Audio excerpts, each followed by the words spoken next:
Baik, Assalamualaikum warahmatullahi wabarakatuh. Salam sehat buat kita semua. Berjumpa lagi di channel saya, Amar Tutor Ekonomi. Kali ini saya akan membahas tentang uji reliabilitas, serta bagaimana nanti langkah-langkahnya ketika kita menjalankan aplikasi atau program yang namanya SPSS. Baik, kita lanjut saja. Kita membahas sedikit tentang uji reliabilitas itu untuk apa sih sebenarnya. Kita lihat, uji reliabilitas menurut Sugiharto dan Situnjak 2006 menyatakan bahwa reliabilitas merupakan instrumen yang digunakan dalam penelitian untuk memperoleh informasi yang digunakan apakah dapat dipercaya atau tidak sebagai alat pengumpulan data dan mampu mengungkap informasi yang sebenarnya di lapangan. Nah, jadi reliabilitas itu uji untuk membuktikan apakah angket yang akan kita gunakan di dalam penelitian itu dapat dipercaya atau tidak. Seperti itu. Nah, lalu ada beberapa kriteria dalam menentukan apakah angket itu reliable atau tidak. Yang pertama, jika nanti nilai alfanya lebih besar dari 0,9, maka reliabilitasnya itu dikatakan sempurna.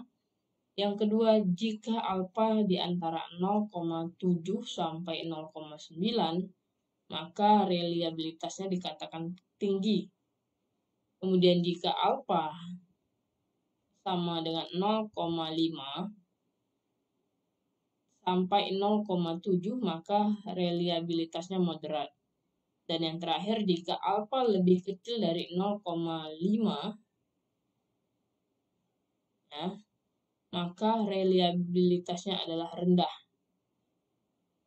Nah, jika alfanya rendah, kemungkinan satu atau beberapa item itu tidak reliable. Nah, satu lagi, untuk uji reliabilitas itu, ya, datanya itu harus, atau soal-soalnya itu harus sudah valid. Nah, jadi kalau misalnya ada 5 soal atau 5 pernyataan di dalam angket, ketika kita melakukan uji validitas, terdapat satu yang tidak valid. Artinya ketika kita melakukan uji reliabilitas, maka yang tidak valid itu tidak dipakai atau tidak dimasukkan ke dalam hitungan uji reliabilitas. Seperti itu. Jadi uji reliabilitas ini hanya digunakan untuk item atau pertanyaan-pertanyaan yang valid ya, yang sudah diuji validitasnya. Oke. Nah, sekarang kita akan mempraktekkan bagaimana melakukan uji reliabilitas menggunakan software SPSS. Baik, di sini saya sudah memiliki data. Ada 8 soal atau 8 pertanyaan untuk variabel X1. Di sini ada total. Nah, kemudian untuk output validitas, nah ini untuk output validitas kita bisa lihat bahwa ada beberapa item yang tidak valid. Yang pertama di soal nomor 4 ya. X1 di soal nomor 4 itu tidak valid karena signifikannya lebih besar dari 0,05. Nanti bisa kalian cek di video saya selanjutnya, video saya sebelumnya, maaf, di bagian uji validitas. Kemudian ada juga item kelima, ya, soal kelima juga tidak valid, lebih besar dari 0,05. Ya, dan yang lainnya valid. Oke. Nah, jadi yang seperti saya bilang tadi bahwa item yang tidak valid itu tidak dimasukkan. Atau kalau mau, ya pertanyaannya itu diganti dengan pertanyaan lain dan diuji lagi validitasnya. Nah, sekarang saya akan menghilangkan pertanyaan-pertanyaan yang tidak valid. Oke, jadi ada soal keempat dan soal kelima. Maka kita kembali ke data. Soal keempat dan soal kelima itu tidak valid, maka di sini saya hapus, coba saya hapus. Nah, ketika sudah saya hapus, maka kita selanjutnya akan menguji reliabilitasnya dengan cara klik analyze. Kemudian kita arahkan ke skill, lalu reliability analysis. Nah, lalu soal pertama sampai soal ke-8 itu kita pindahkan ke kanan. Totalnya tidak usah ikut juga tidak masalah.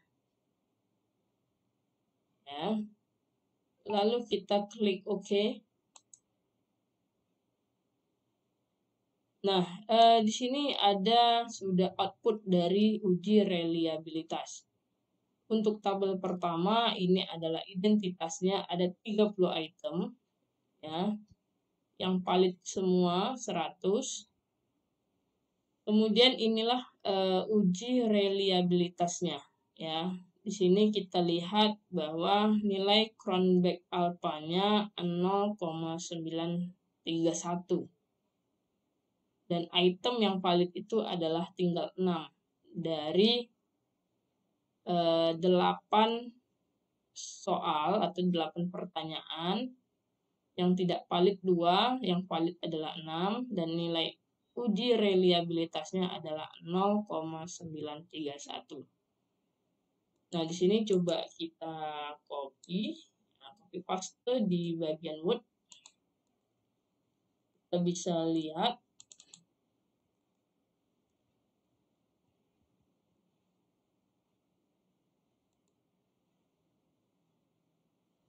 Oke.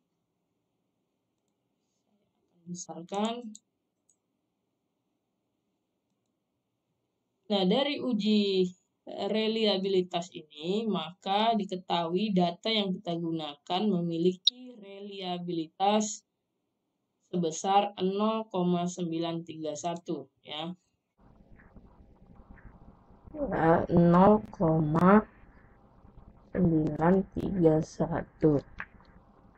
Nah, nilai ini ya dikategorikan ya, saya besarkan. Nah, nilai ini dikategorikan bahwa dari angket yang kita gunakan diperoleh sebesar 0,931, yang artinya bahwa reliabilitas dalam angket itu adalah sempurna ya, lebih besar dari 0,9. Nah, maka reliabilitasnya sempurna. Nah, di sini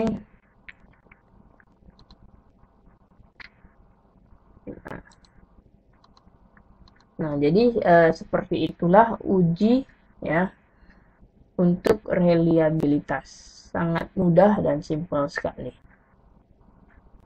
Baik, mungkin sampai di sini dulu perjumpaan kita. Nah, kita akan bertemu di video selanjutnya dan membahas uji-uji statistik lainnya. Terima kasih. Ya, saya akhiri. Wassalamualaikum warahmatullahi wabarakatuh. Salam sehat, salam sejahtera untuk kita semua. Terima kasih.